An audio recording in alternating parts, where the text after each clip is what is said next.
দেশি ট্যাংরা মাছের সাথে সাজনা দিয়ে ঝোল।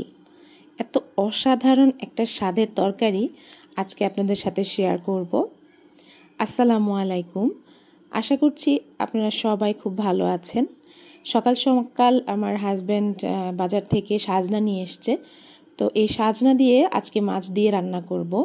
অনেকেই হয়তো জানেন বা এই তরকারিটা আপনারা খান, অনেকেই আবার এটা যে তরকারি করে খেতে হয় বা মাছের সাথে কিভাবে রান্না করে খেতে হয় অনেকেই আছে সেটা জানে না। আমার পরিচিতই একজন ভাই আমাকে একদিন বলছিল যে সাজনা পাতা খায় ওনারা শাক রান্না করে অথবা বড়া তৈরি করে, কিন্তু সাজনা ডাঁটা যে খায় সেটা তারা কিভাবে খায় জানে না।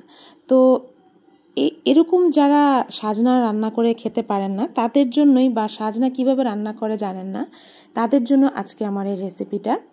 আশা করছি রেসিপিটা দেখে আপনারা খুব সুন্দরভাবে সাজনা রান্না করতে পারবেন। আর এগুলো এখন আমি বেছে নিচ্ছি। ডাঁটা আমরা যেভাবে বাছি, ডাঁটা বা লতি যেভাবে আমরা বেছে নিই সেভাবেই ছোট ছোট করে কেটে উপরের আঁশটা আমি ছাড়িয়ে নিয়েছি।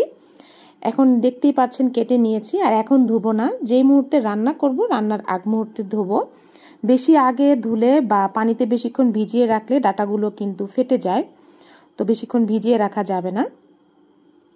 এখানে কড়াইতে আমি রান্নাটা করব, তো সেই জন্য এখানে পর্যাপ্ত পরিমাণে সয়াবিন তেল দিয়ে দিলাম। আর এখানে আমি কিছু মশলা নিয়েছি বেটে, প্রায় 6-7টির মতো কাঁচামরিচ, 2টি রসুন এবং ছোট সাইজের 2টি পেঁয়াজ আমি পাটায় আদা বাটা করে বেটে নিয়েছি। আপনারা চাইলে ব্লেন্ডারেও একটু পেস্ট করে নিতে পারেন, কোনো সমস্যা নাই। তো এই মশলাটা দিয়েই এখন ভালো করে মশলাটা ভেজে নেব। আর এইদিকে দেখাচ্ছি আজকে আমি ট্যাংরা মাছ দিয়ে রান্নাটা করব। তো মাছগুলোকে কুসুম গরম পানি দিয়ে ভালো করে ধুয়ে পানি ঝরিয়ে হালকা একটু লবণ আর হলুদ মেখে রেখেছি।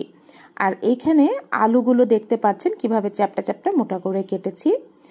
আর মশলা কষাবো তার জন্য সেখানে আমি স্বাদমতো লবণ, পরিমাণ মতো হলুদ দিয়ে দিলাম। আমি হলুদটা একটু কম দিচ্ছি যাতে তরকারিটা একটু সবুজ সবুজ থাকে।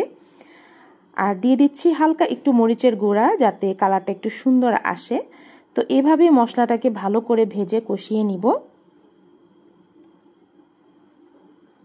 মশলাটা ভাজা হয়ে যাওয়ার পরে মশলা মাখানো যে ট্যাংরা মাছ ছিল বা লবণ হলুদ মাখানো সেটাই ভালো করে কষিয়ে নিব। আপনারা যদি বড় মাছ দিয়ে রান্না করেন সেই পর্যায়ে মাছটা মশলা মাখিয়ে ভেজে নিয়েও রান্নাটা করতে পারেন, বা এভাবে মশলা মাখিয়ে কষিয়েও রান্না করতে পারেন। তো এভাবে অল্প পানি দিয়ে মাছটাকে আমি ভালো করে কষিয়ে নিচ্ছি। এই পর্যায়ে কিন্তু মাছগুলো কষানো হয়ে গেছে, আর দেখতেই পাচ্ছেন তেলটা একদম মাছের উপরে ভাসছে। তো এখন আমি একে একে মাছগুলো সব তুলে নিচ্ছি।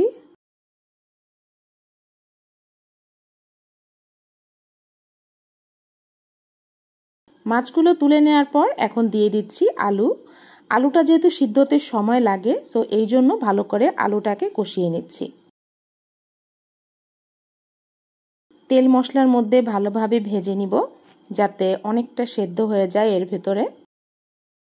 অল্প পরিমাণ পানি দিয়ে ঢাকনাটা ঢেকে দিচ্ছি, আলুটা সেদ্ধ করে নিব।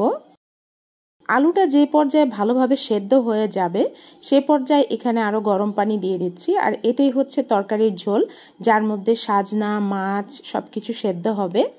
তো অপেক্ষা করছি বলকটা আসা পর্যন্ত।